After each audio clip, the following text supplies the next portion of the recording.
We just witnessed the scariest part about the Kansas City Chiefs. So we're going to be going through that and 3 other stories in today's video. So make sure to like this video, and if you want more Kansas City Chiefs news content like this, make sure to subscribe to the channel by hitting that red button down below. The first story is that Kansas City Chiefs are about to make big changes following their first loss. The Kansas City Chiefs are no longer unbeaten, but they didn't seem much bothered by that. Least of all, quarterback Patrick Mahomes.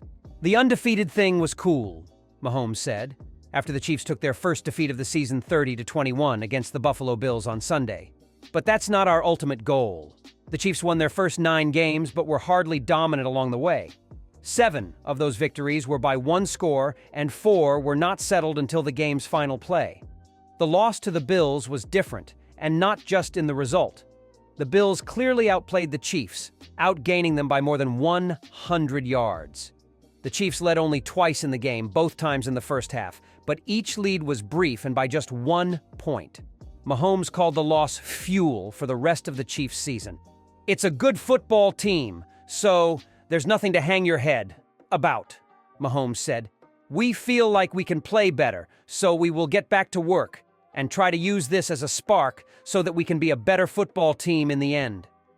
I'm hoping that losing is a benefit. I'm not going to say I or we relaxed, but at the same time, I feel like we were just coming away with these wins at the end of the game. I think it's going to spark us to have more urgency, especially at the start of football games, especially with the offense, and that comes from me and turning the ball over on the first drive. It's something you can't do in big games like this." The Chiefs had won 15 straight games dating back to last season, including the playoffs. Their last loss came on Christmas of last season when they were beaten by the Las Vegas Raiders.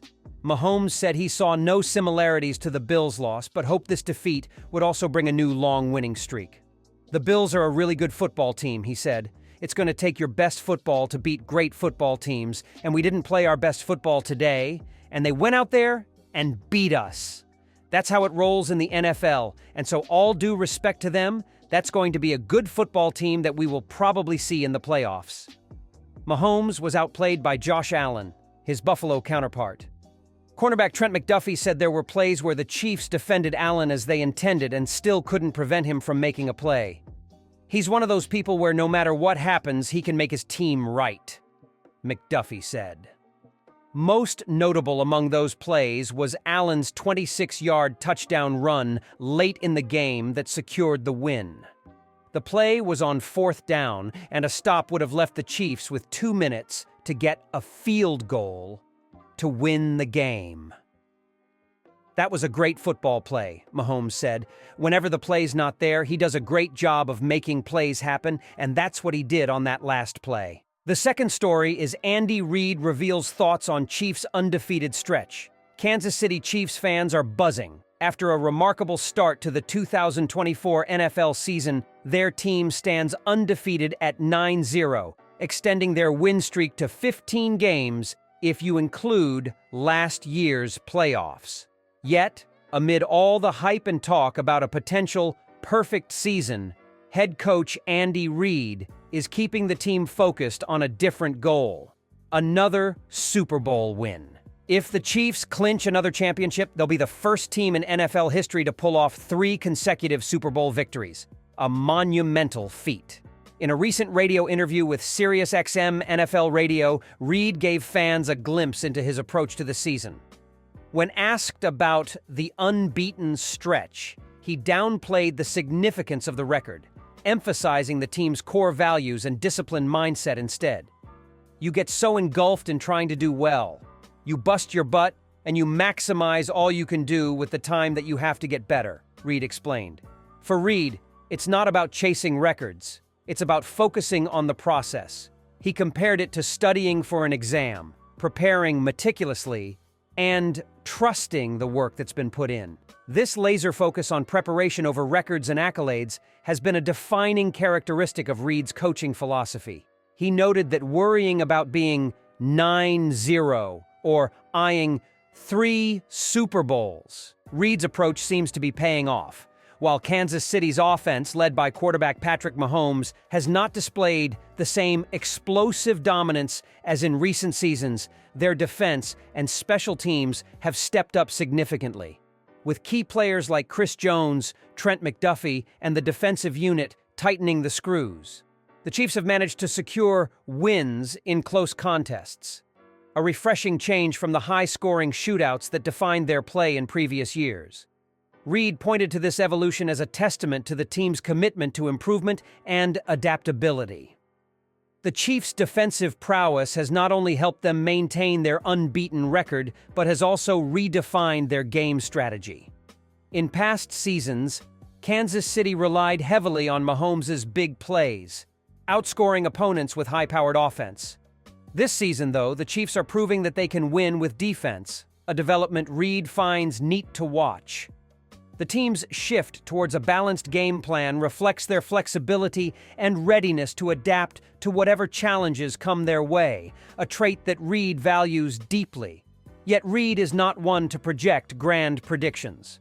We'll just see how it goes. I mean, I don't have a crystal ball, and nobody does, really.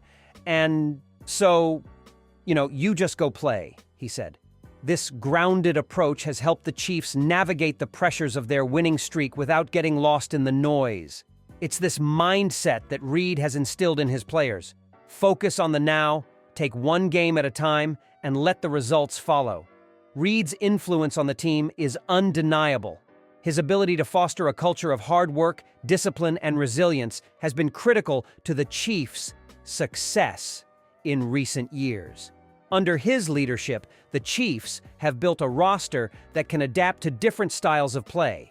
This season, it's all about resilience and a gritty, defensive identity, a testament to Reid's coaching flexibility and his focus on nurturing a well-rounded team.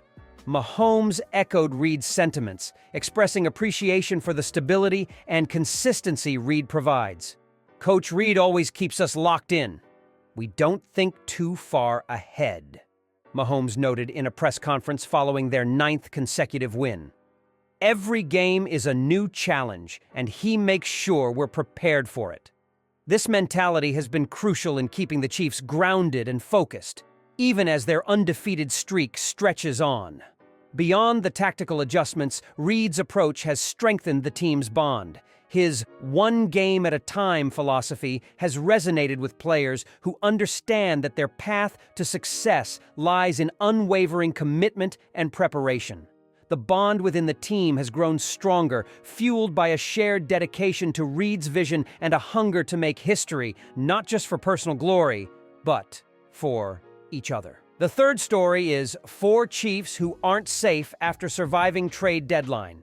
With the trade deadline now behind them, the Kansas City Chiefs are firmly focused on their push for a historic 3rd consecutive Super Bowl win. General Manager Brett Veach was notably reserved during the trade window, only adding wide receiver DeAndre Hopkins and pass rusher Joshua Uche to bolster the squad. These additions reflect a confident stance, and Kansas City's front office clearly believes in the team's core. However, some players are now on thin ice after the deadline passed without any major moves impacting their status. Here's a look at 4 players whose future with the Chiefs remains uncertain as the team forges ahead. First, Justin Watson, WR. Coming off a solid 2023 season, expectations were high for wide receiver Justin Watson. Last year, he achieved personal bests with 27 catches, 460 receiving yards, and 3 touchdowns, leading fans to hope he'd become a reliable secondary option in Kansas City's high-powered offense. Yet, Watson's 2024 season has been far less impressive, struggling to stand out amid injuries to other receivers like Marquise Brown and Rashee Rice. Despite a career-high 64% snap count, Watson has only 177 yards on 15 catches through 9 games, and he's yet to find the end zone. Outside of one notable 43-yard game in Week 9, his contributions have been minimal.